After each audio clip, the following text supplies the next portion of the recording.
पूरी दुनिया देखेगी और पूरा देश इसका साक्षी होगा। ऐसे आंदोलन की पूर्व बेला में हमने आपको आज इसलिए इस रामलीला मैदान की ऐतिहासिक भूमि पर आमंत्रित किया है ताकि पूरी देश से, हर प्रांत से आने वाले हजारों लोग जो दिल्ली में कूच कर चुके हैं, यहाँ शामिल होने के लिए उनसे संबंधित तैयारियों का आपको जायजा दिया जा सके, हर व्यवस्था को आपको बताया जा सके ताकि आपको पूरे राष्ट्र के समक्ष संदेश प्रसारित करने के लिए कोई परेशानी ना हो और हमें भी अपनी जितने भी बंदोबस्त किए हैं उनको भी हम पूरी तरह से माप लें, जांच लें ताकि पुलिस प्रशासन आदि जो हमें सहयोग प्रदान कर रही है उनके साथ भी हम सहयोगात्मक, अनुशासनात्मक, अहिंसात्मक रूप से इस राष्ट्र हित में होने वाले सबसे बड़े आंदोलन को मूर्त रूप दे सकें। इस संबंध में अभी जैसा आप सभी को ज्ञात है, हमारे मार्गदर्शक, हमारे प्रेरक, राष्ट्रसंत श्रद्धेय स्वामी जी महाराज एकांतवास में, एकांत साधना में आत्मचिंतन और राष्ट्र चिंतन हेतु सरदार पटेल के पैतृक स्थान, उनकी जन्मभूमि करमसद में हैं। वो कल यहाँ आ जाएंगे। परसों से आंदोलन शुरू होगा। उससे पहले मैं चाहता हूँ कि आपको हमारी ये जो टीम है, एक बार मैं परिचय करा दूं, जो राष्ट्र हित में होने वाले इस महान आंदोलन के प्रबल समर्थक हैं। आदरणीय श्रद्धेय श्री वेद प्रताप वैदिक जी, श्रद्धेय श्री कल्बे रुशैद रिजवी साहब, माननीय देवेंद्र शर्मा जी, हमारे मुख्य केंद्रीय प्रभारी भाई डॉक्टर जयदीप आर्य जी, मुख्य केंद्रीय महिला प्रभारी बहन आचार्य सुमन जी, उनके साथ में दाहिनी ओर बैठे हमारे मुख्य केंद्रीय प्रभारी भाई राकेश मित्तल जी, डॉक्टर लवलीन जी, आदरणीय कौल साहब, जो औद्योगिक साम्राज्य में इनका हस्तक्षेप बहुत रहा है, टाटा से बहुत निजी संबंध रहे हैं, आदरणीय JS राजपूत जी, जाने माने शिक्षाविद, और भाई गजेंद्र सोलंकी जी, ये सभी आपको ब्रीफिंग के लिए, हमारा पक्ष इस आंदोलन में रखने के लिए सदैव तत्पर रहेंगे। और आप सबसे बात शुरू करने से पहले एक मैं प्रार्थना करना चाहता हूं कि कहीं भी कोई बात हो, हमारे पास सूचनाएं हैं कि कोई जानबूझकर गड़बड़ करने के लिए अथवा षड्यंत्र फैलाने के लिए अफवाहें अथवा झूठे आरोप अथवा अनर्गल बातें करें, तो एक ही प्रार्थना है कि हमारा पक्ष भी किसी भी व्यक्ति से जरूर अपने मीडिया के में स्थान दे, तो हम पर अनुग्रह होगा। सत्य राष्ट्र के सामने सदैव भ्रमित ना होकर स्थापित सत्य ही जाएगा। और अब मैं प्रार्थना करता हूं मुख्य केंद्रीय प्रभारी हमारे भाई डॉक्टर जयदीप आर्य जी से कि इस विशाल आंदोलन की तैयारियों और इसकी पृष्ठभूमि के बारे में मीडिया को अवगत कराएं। भ्रष्टाचार, काले धन और भ्रष्ट व्यवस्थाओं को लेकर परम पूज्य स्वामी जी महाराज लगातार आंदोलन कर रहे हैं। इसी कड़ी में यह 9 अगस्त से एक ऐतिहासिक और निर्णायक आंदोलन होने जा रहा है। इसकी तैयारियों की यदि मैं चर्चा करूं तो 8.5 लाख स्क्वायर फीट का यह रामलीला मैदान, जो अपने ऐतिहासिक पृष्ठभूमि के लिए जाना जाता है, सामाजिक राजनीतिक परिवर्तन में इस ऐतिहासिक स्थान का विशेष भूमिका रही है। ऐसी भूमिका 9 अगस्त से आपको देखने को मिलेगी। यहाँ लगभग 1 लाख स्क्वायर फीट का एरिया हमने अभी टेंट लगा लिया है और लगभग मुझे लगता है कि 50,000 से 70,000 और, क्योंकि बरसात के मौसम को देखते हुए हमें और टेंटेज करने की आवश्यकता लग रही है। आज आप देख रहे हैं पूरे प्रांगण में कीचड़ हो गया है, क्योंकि व्यवस्थाएं इस प्रकार रखी थी कि मौसम हमारा साथ देगा, परंतु इंद्र देवता का आशीर्वाद मिला है, आज मानसून आई है और उसको लेकर हम कुछ तैयारियां और जोड़ने का प्रयास कर रहे हैं। जो हमारे देश के प्रत्येक भाग से हजारों भाई बहन आ रहे हैं, उनकी व्यवस्थाओं के दृष्टिगत यहाँ लगभग 500 शौचालय 300 स्नानागार,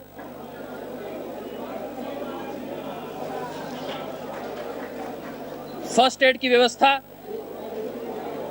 सामान्य पंजीकरण इत्यादि की व्यवस्थाएं की गई हैं। हम आपके माध्यम से बहुत सी ऐसी सामाजिक संस्थाओं का, दानी महानुभावों का हृदय से आभार ज्ञापित करना चाहते हैं जो इस आंदोलन की रीढ़ बने हैं। इसमें आर्थिक रूप से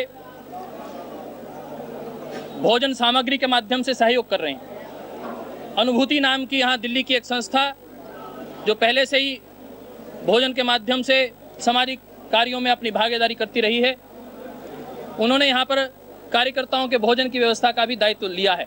ऐसे ही जल की व्यवस्था हमारी मनु संस्कृति संगठन नाम से एक सामाजिक संस्था है, उन्होंने जल व्यवस्था का दायित्व लिया है। युवा भारत नाम से एक संगठन युवाओं का, जो इस भारत स्वाभिमान के युवा विंग को रिप्रेजेंट करता है, वह अपने हजारों वॉलंटियर्स हमें डेडिकेट कर रहा है। फर्स्ट एड के लिए डॉक्टर परविंदर गुलिया, उनके मार्गदर्शन में लगभग 30 डॉक्टर्स की एक टीम राउंड द क्लॉक यहाँ पर सेवा के कार्य में रत रहेगी। इसमें एमसीडी के डॉक्टर्स का, नर्सिंग स्टाफ का भी हमें सहयोग मिल रहा है। एमसीडी के माध्यम से बहन मीरा अग्रवाल का आज व्यक्तिगत यहाँ उनकी एमसीडी नॉर्थ, उनका आज आगमन भी हुआ। उन्होंने स्वयं आज पूरे स्थान का जायजा लिया। जहाँ कीचड़ पूरा भर चुका था, तुरंत उन्होंने इवैक्यूएशन मशीन्स के माध्यम से पानी यहाँ से इवैक्यूएट करवाया। 50 यहाँ सफाई कर्मचारी एमसीडी के माध्यम से निरंतर उपलब्ध रहेंगे। आज से ही फॉगिंग शुरू हो चुकी है, पेस्टिसाइड्स का छिड़काव शुरू हो चुका है। हमने आज व्यक्तिगत रूप से माननीय पुलिस आयुक्त महोदय से भी वार्ता की। कुछ दिनों से हम लगातार चर्चा कर रहे थे। एक बात पर पुलिस विभाग से हम बार बार अनुरोध कर रहे थे कि उनकी कुछ सर्टेन कंडीशंस थी ऐसी एनओसी की, जिसमें हमें रिव्यू करने के लिए अप्लाई किया हमने। उसमें एक बहुत बड़ी कंडीशन थी बैगेज स्कैनर को लेकर। पुलिस बार बार दबाव दे रही थी कि बैगेज स्कैनर आप प्रोवाइड करवाइए। हमने कहा कि आज तक के इतिहास में कभी भी जन आंदोलनों ने इस प्रकार की व्यवस्थाएं नहीं की और ना हमारे पास इस प्रकार की सक्षमता है, ना हम टेक्निकली इतने ज़्यादा उसमें सक्षम हैं। इस वक्त बहुत ज़्यादा सिक्योरिटी की आवश्यकता है। पूरे दिल्ली में आप विशेष सुरक्षा इंतजाम कर रहे हैं और इस क्षेत्र को आप कह रहे हैं कि हमारे वॉलंटियर इसकी सुरक्षा की जिम्मेदारी लें। हमें लगा कि अनावश्यक दबाव है। हमने आदरणीय श्रीवास्तव जी से, जो हमारे एडिशनल सीपी हैं दरियागंज के, उनसे आग्रह किया और माननीय नीरज जी से, जो हमारे यहाँ के आयुक्त हैं, उनसे भी आग्रह किया। तो उन्होंने आज फ़ोन पर इस बात की हमें सम्मति दी है। उनका आभार ज्ञापित करते हैं। उन्होंने कहा कि आप बाकी व्यवस्थाओं को देखिए, हम इसमें सकारात्मक सहयोग करने का उन्होंने आश्वासन दिया है। क्योंकि पूरे देश भर से हजारों भाई बहनों का आगमन अभी हो चुका है। आप देख रहे हैं देश के कोने कोने से लोगों का आगमन हो रहा है। इस सारे कार्यक्रम के आयोजन में मीडिया के भाइयों का हम विशेष रूप से हम उन्हें निमंत्रण भी देना चाहते हैं, उनका आह्वान भी करना चाहते हैं कि उनके सहयोग से भारत की आर्थिक आज़ादी की इस लड़ाई को हम लड़ना चाहते हैं। आपके बीच में कुछ साथी बैठे हैं, ये पूरे भारत का प्रतिनिधित्व के रूप में आपके मध्य में हैं और आदरणीय वैदिक जी से मैं कहूँगा वह अपनी बात को, आदरणीय देवेंद्र शर्मा जी वो अपनी बात से आरंभ करेंगे और फिर आपके प्रश्नोत्तर को हम साझा करेंगे। आदरणीय भाई देवेंद्र शर्मा जी। आप सबको मालूम है कि व्यवस्था के बाद जो यहाँ की व्यवस्था है, आज किस बात पर जो है ये इशू, ये जो आंदोलन जो है, किन किन मुद्दों के ऊपर ये इसके ऊपर फोकस रहेगा। जैसा कि जयदीप जी ने पहले कहा कि आर्थिक आज़ादी जो है एक बहुत बड़ा हमारे सामने एक इतना बड़ा इशू है जिसको समझने की ज़रूरत है और सारा फोकस रहेगा कि जो इकोनॉमिक पॉलिसीज़ हैं जिसमें भ्रष्टाचार और ब्लैक मनी, ये तो सब आप सुनते आए हैं, जिसके बारे में मेरे और भी साथी बात करेंगे। लेकिन इकोनॉमिक पॉलिसीज़ जो देश की हैं, इकोनॉमिक जो डेवलपमेंट का रास्ता है, उसको हम चाहते हैं कि रेडिकली रिफॉर्म किया जाए। हमारा ये मानना है कि जिस पाथ पे हम चल रहे हैं वो ग्रोथ इकोनॉमिक्स नहीं है, वो वॉयलेंट इकोनॉमिक्स है। उसमें वॉयलेंस अनलीश होता है, चाहे वो पर्यावरण पे हो चाहे ह्यूमन बींग्स पे हो। और यही एक कारण है, मुख्य कारण है कि देश में 3.25 लाख किसान पिछले 15 साल में आत्महत्या कर चुके हैं। हम उस प्रोसेस को रिवर्स करने की बात करते हैं। हमारा सोच ये है कि जो देश की डेवलपमेंट है वो इस तरीके से ना नापी जाए कि ग्रोथ कितनी है, 6.5% है कि 7.5% है। भूख कितनी हम मिटा पाए हैं इस देश की, वो एक सबसे बड़ा मापदंड होना चाहिए। गरीबी हम कितनी मिटा पाए हैं, वो मापदंड होना चाहिए। तो ये सारी जो सोच है, उसी के लिए आंदोलन का ये बहुत बड़ा हिस्सा है वो कि इकोनॉमिक पॉलिसीज़ को कैसे दोबारा उसको देखा जाए जिससे हर नागरिक को भारत के उसमें फ़ायदा हो। ये सबसे बड़ी बात है। उसमें 2-3 मुख्य इशू जो हैं, जो स्वामी जी महाराज जो बात करते हैं, एक तो है कि किसानों की जो दयनीय जो सिचुएशन है भारत में, उसको निपटने के लिए एक किसान आयोग हो, वेतन आयोग हो किसानों के लिए। ये हमारी पहली एक मुख्य जो व्यवस्था परिवर्तन की बात है, उसमें पहले ये सबसे बड़ा मुद्दा ये है क्योंकि हम 60 करोड़ किसानों की बात कर रहे हैं। और दूसरा ये है कि जिस तरीके से लैंड एक्विजिशन हो रही है, जो कि हम सब जानते हैं कि लैंड ग्रैब है, उस प्रोसेस को कैसे बदला जाए, कैसे रोका जाए, क्योंकि ये ज़मीन जो है ये डेवलपमेंट के लिए नहीं जा रही है, लैंड ग्रैबिंग हो रही है, एक्सप्लॉयटेशन हो रही है। और तीसरा सबसे बड़ा मुद्दा है कि जो नेचुरल रिसोर्सेज का दोहन हो रहा है, एक्सप्लॉयटेशन हो रहा है, उसको कैसे रोका जाए, वो डेवलपमेंट के साथ ना जोड़ा जाए बल्कि एक्सप्लॉयटेशन के साथ जोड़ा जाए।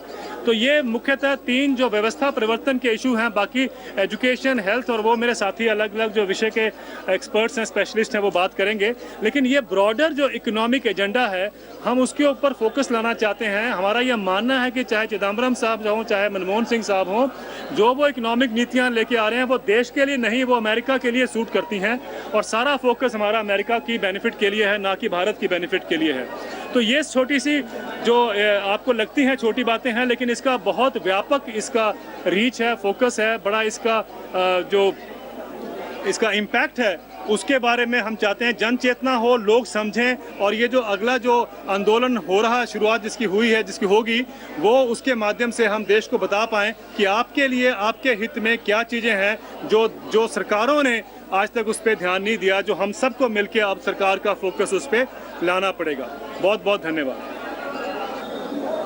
मुझे यह देखकर बहुत प्रसन्नता हो रही है कि अभी असली काम शुरू नहीं हुआ है और आप लोग इतने उत्साह में, इतनी बड़ी संख्या में यहाँ उपस्थित हैं। इसका मतलब साफ है कि अभी एक जो कुछ दिन पहले निराशा सी हुई, उससे देश उबर रहा है। आशा की नई किरण उभरने वाली है। उस नई किरण के स्वागत के लिए आप सब लोग पधारे हैं, मैं आपका स्वागत करता हूं। ये जो आंदोलन है जो स्वामी रामदेव जी महाराज ने चलाया है, ये आंदोलन है, इसकी तैयारी हुई है, इसके पीछे दृष्टि है, इसके पीछे लोग हैं, इसके पीछे संगठन है, इसके पीछे ताकत है, इसके पीछे लोकमत है। सारे देश में घूम घूम कर 12-13 करोड़ लोगों को स्वामी जी ने सीधा संबोधित किया। आज तक देश में इतने कम समय में किसी प्रधानमंत्री ने भी इतने लोगों को एक साथ संबोधित नहीं किया। इस मायने में ये एक ऐतिहासिक घटना है और इस रामलीला मैदान में या भारत के किसी भी मैदान में, भारत के इतिहास में, और भारत के इतिहास में ही नहीं, विश्व के इतिहास में कभी ऐसी घटना नहीं घटी कि 1 लाख आदमी एक जगह जमा हो और कई लाख आदमी पूरे देश में एक साथ अनशन करते हो। अब मुझे पता नहीं कि स्वामी जी कल क्या कहेंगे। वो अनशन की बात कहेंगे या धरने की बात कहेंगे या प्रदर्शन की बात कहेंगे, वो कहेंगे। लेकिन आपको इतना आश्वस्त करता हूं कि 9 अगस्त जो करो या मरो का दिन है, उस दिन इस देश में, इस देश के इतिहास में, विश्व के इतिहास में फिर से एक अपूर्व घटना होने जा रही है। देश के कोने कोने से हजारों लोग अभी चल पड़े हैं, वे यहाँ आएंगे। मैं अधिक समय नहीं लूँगा आपका, शांतिपूर्ण संक्षेप में इतना कहना चाहता हूँ कि जैसा पिछली बार हुआ वैसा और अब की बार उससे भी अच्छा, अत्यंत शांतिपूर्ण, अनुशासनपूर्ण और प्रेमपूर्ण, जिसमें स्नेह का भाव है, किसी को दंडित करने का कोई भाव नहीं है, बल्कि क्षमा भाव है, पुरानी गलतियों को भुलाने का अवसर है, ऐसा आंदोलन होगा। और मैं दूसरे पक्षों से भी उम्मीद करता हूं कि उन्होंने जो हमसे क्षमा मांगी थी 5 जून के सुबह, क्षमा करने वाले हम कौन होते हैं? प्रभु क्षमा करता है, परमात्मा क्षमा करता है।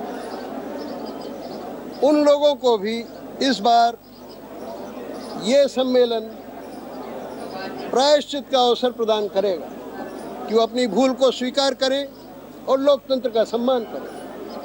ये देश के लिए कितने बड़े सम्मान की बात है कि जिस परंपरा को महात्मा गांधी ने शुरू किया और जिसके लिए कांग्रेस पार्टी जगत विख्यात हुई, अहिंसा की, अनशन की, सत्याग्रह की, उस परंपरा को रामदेव जी महाराज ने पुनर्स्थापित किया है। और उसको भंग किस गलती के कारण कर दिया उसमें मैं नहीं जाना चाहता, लेकिन वो परंपरा फिर से कायम होगी। और मुझे विश्वास है कि सिर्फ भारत का शासक दल ही नहीं, लेकिन भारत के समस्त राजनीतिक दल इसका समर्थन करेंगे।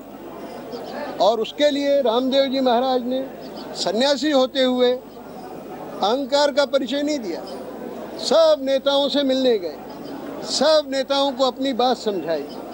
और जयदीप जी आपको और विस्तार से बताएंगे कि 250 से अधिक सांसदों ने उनके प्रस्ताव पत्र पर दस्तखत किए हैं। और कितनी ग्राम सभाओं ने? 1 लाख ग्राम सभाओं ने स्वामी जी के प्रस्ताव पर, कि जिसमें व्यवस्था परिवर्तन मुद्दा है, काला धन लाना मुद्दा है, किसानों के मुद्दे हैं, जवानों के मुद्दे हैं, दलितों के मुद्दे हैं, ग्रामवासियों के मुद्दे हैं, भाषा के मुद्दे हैं और काले धन का तो है ही। इन सब मुद्दों पर लोगों ने दस्तखत किए हैं। विशाल जन समर्थन से खड़ा किया गया यह आंदोलन अब की बार अपनी तार्किक परिणति पर पहुंचेगा। ये अपने लॉजिकल कंक्लूजन्स को पर अराइव करेगा। रामदेव जी 3 दिन तक एकांतवास में विराजे, बहुत चिंतन मनन किया और उनके चिंतन मनन पर सबको विश्वास है। और ऐसा नहीं है कि वो जो कुछ घोषणा करेंगे कि वो एक व्यक्ति की घोषणा होगी। उनका मन समष्टि का मन, एक कलेक्टिव माइंड है, जिसको जॉन जैक्स रूसो फ्रेंच विचारक कहा करता था, जो रियल विल है, जो जनरल विल है, रूपरेखा स्वामी जी स्वयं प्रकट करेंगे। रामदेव जी महाराज और अन्ना हजारे, संस्कृत की पुरानी कहावत है मणिकांचन योग, अद्भुत है ये योग और ये योग बना हुआ है। स्वयं अन्ना हजारे जी ने घोषणा की थी सार्वजनिक तौर पर रामदेव जी के साथ, और रामदेव जी ने उसको एंडोर्स किया था कि वो 9 अगस्त को यहाँ अवश्य आएंगे। कोई कारण नहीं है कि वो ना आए।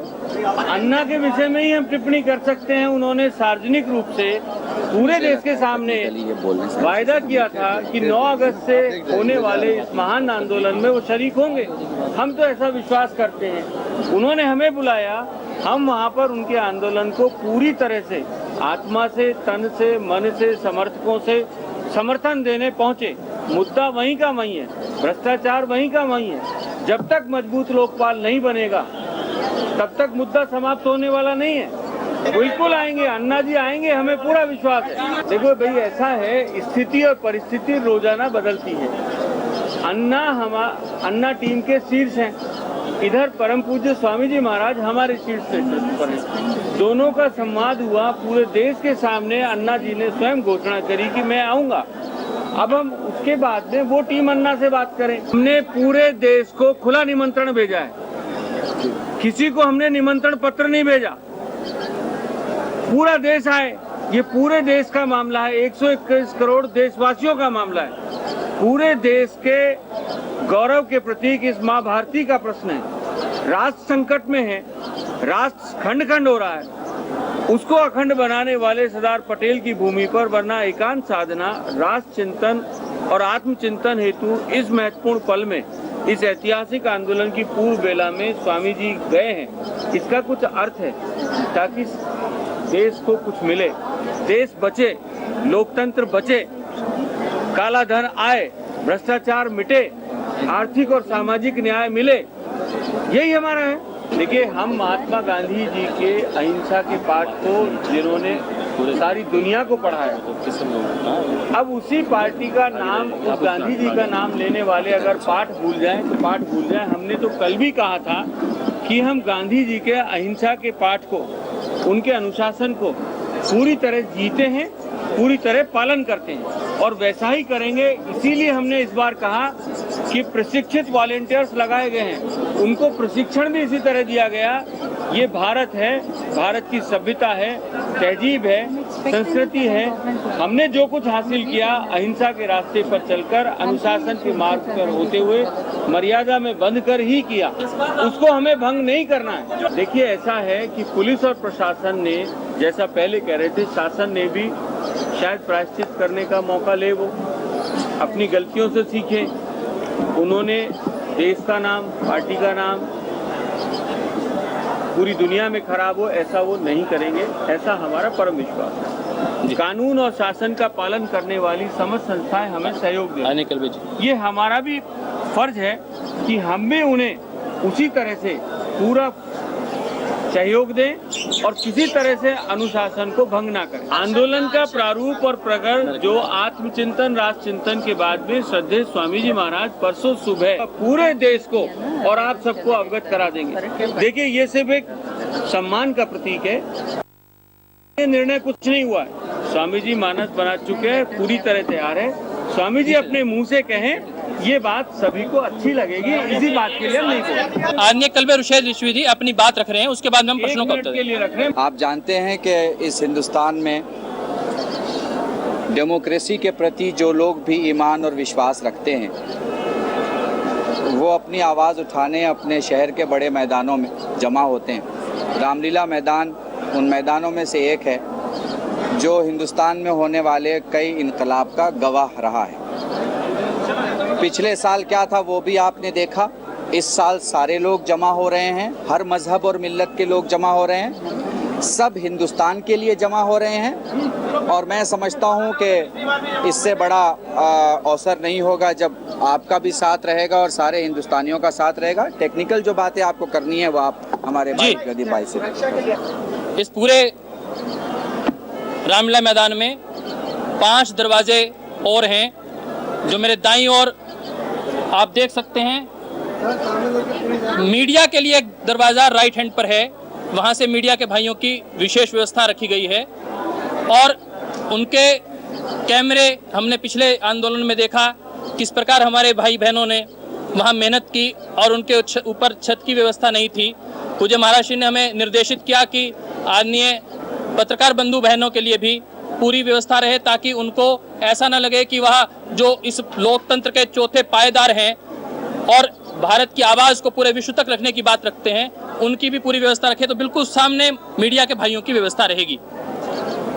3 दरवाजे जो अगले हैं वो केवल 2 दरवाजे महिलाओं के लिए विशेष रूप से रहेंगे और उससे अगला जो दरवाजा, छठा दरवाजा रहेगा, वह केवल और केवल हमारे सीनियर सिटीजन्स, ऐसे 60 वर्ष से ऊपर के जो भाई हैं, उनके लिए वह रखा गया है। ऐसे हमने प्रयास किया है कि भीड़ को एक ही दरवाजे पर ना लगकर उसको विभाजित किया जाए और ठीक ढंग से लोगों के अंदर प्रवेश हो पाए, उसकी व्यवस्था की गई है। लगभग 250 बसों की पूरे देश भर से आने की शुरुआत हो चुकी है। गुजरात से काफिला चल चुका, हैदराबाद से, कर्नाटका से, मध्य प्रदेश से काफिला रवाना हो चुके हैं, कार रैलियां निकल रही हैं। पूरे देश भर में एक वातावरण इस प्रकार का बना हुआ है और उनकी पार्किंग की व्यवस्था, माता सुंदरी पार्क के पास पार्किंग की व्यवस्था हमारे माननीय ट्रैफिक पुलिस उपायुक्त ने हमें प्रदान कर दी है। मीडिया की गाड़ियां दाईं ओर यहाँ पर जाकिर हुसैन कॉलेज के बाहर उपलब्ध रहे व्यवस्था के साथ, उनकी हमने परमिशन ले ली है। टैंकर्स ठीक तरह वाटर टैंकर्स आ सकें उसकी परमिशन ली गई है। हमारे वीआईपीज इनकम टैक्स जो एमसीडी का ऑफिस है उसके साथ वीआईपीज के लिए व्यवस्था की गई है।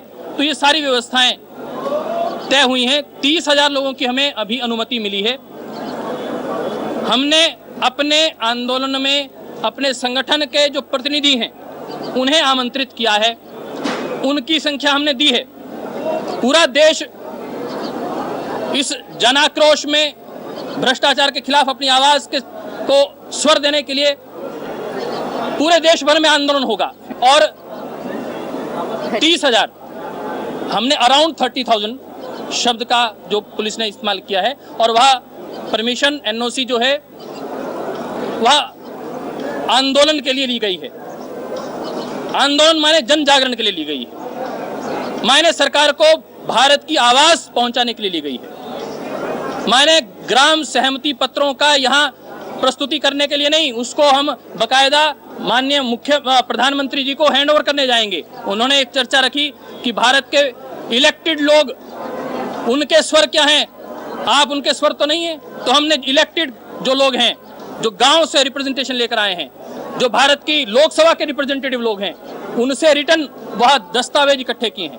लाखों की संख्या में वो दस्तावेज एक एक गांव में हमारे कार्यकर्ताओं ने घूम घूम के इकट्ठे किए हैं। लोगों को समझाकर, उनको केवल मात्र झुठला कर नहीं, उनसे बकायदा साइन लिए हैं, उनके सील लिए हैं, उनके सिग्नेचर्स लिए गए हैं। तो वह सारे दस्तावेज माननीय राष्ट्रपति महोदय को हम सबमिट करने जाएंगे। और भारत किस प्रकार का परिवर्तन चाहता है, भ्रष्टाचार मुक्त भारत के निर्माण को किस प्रकार की योजनाबद्ध प्रक्रियाएं चाहता है, उसकी यह अवधारणा रखी जाएगी। सीसीटीवी कैमरे की आप लोगों ने बात रखी, आदरणीय भाई राकेश जी और यहाँ उपस्थित हैं, उन्होंने सारी व्यवस्थाएं इसके लिए निमित्त की हैं। मैं चाहूंगा कि आदरणीय भाई राकेश जी जो इस सारे टेक्निकल प्रोसेस को देख रहे हैं वह अपनी बात रखें। आदरणीय भाई राकेश जी, ये व्यवस्थाएं अभी अंतिम चरण में हैं। परम पूज्य स्वामी जी महाराज इस मंच पर रहेंगे, ये तय है। पूज्य स्वामी जी महाराज यहाँ रहेंगे, उनकी ये तपस्थली है।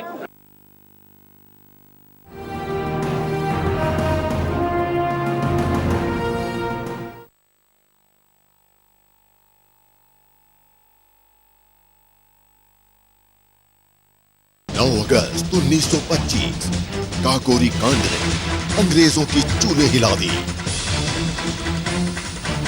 9 अगस्त 1942 भारत छोड़ो आंदोलन ने अंग्रेजों को देश छोड़ने के लिए मजबूर किया।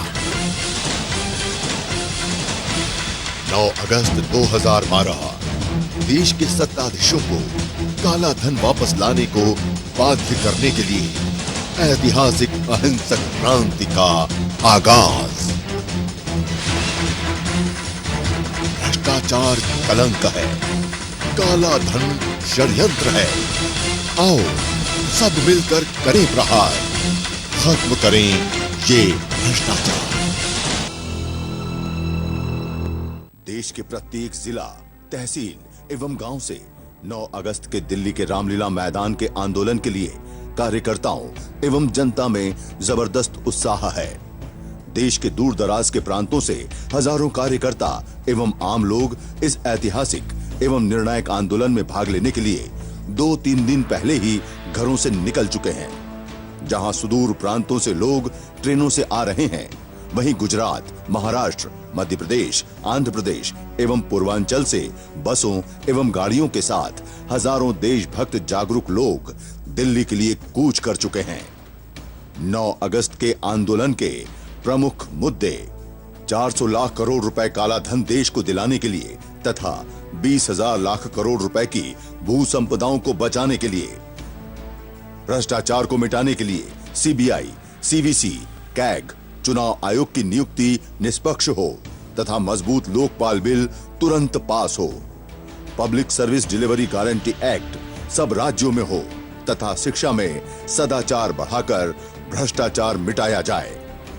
जल, जंगल, जमीन, भू संपदा एवं संपूर्ण अर्थव्यवस्था पर 1% ताकतवर साम्राज्यवादी लोगों का एकाधिकार समाप्त करके सबको आर्थिक व सामाजिक न्याय दिलाना, क्योंकि अन्यायपूर्ण स्वामित्व अन्यायपूर्ण वितरण, अन्यायपूर्ण प्रबंधन, अन्यायपूर्ण सत्ता व व्यवस्था तथा अन्यायपूर्ण समृद्धि जब तक समाप्त नहीं होगी तब तक देश को सामाजिक व आर्थिक न्याय नहीं मिल सकता है।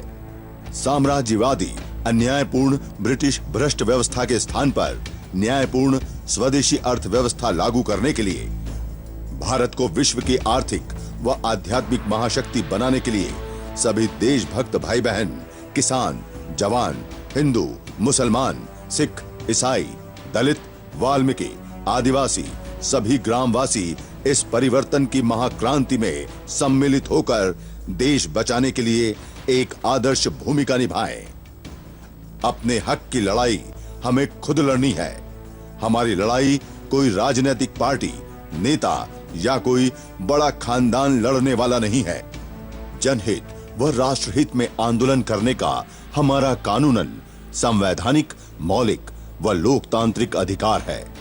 सरकार या तो हमारी मांगे मानेगी या फिर केंद्र में ऐसी सरकार बनेगी जो हमारे सभी मुद्दों का 100% समाधान करेगी। 9 अगस्त को देश की जनता निर्णय करेगी कि अब देश की सत्ता व देश की व्यवस्था कैसी होगी। जो भी भारत की ऋषि संस्कृति व बलिदानी परंपरा से प्रेम करते हैं, 121 करोड़ लोगों की जिंदगी में खुशहाली देखना चाहते हैं तथा भारत का उत्कर्ष करना चाहते हैं, वे सब साहसी देशभक्त भाई बहन इस आंदोलन में भाग लेकर अपना राष्ट्र धर्म या फर्ज जरूर निभाएं। जब एक योगी, योद्धा, एक सन्यासी, एक संत अपना सब कुछ दांव पर लगाकर 121 करोड़ भारतीयों के सुख, स्वाभिमान व सम्मान के लिए संघर्ष कर रहा है, तो क्या आप मौन रहेंगे? क्या आप इस काम के लिए श्रद्धेय स्वामी जी को अकेले जूझने के लिए, लड़ने के लिए, मरने के लिए छोड़ देंगे?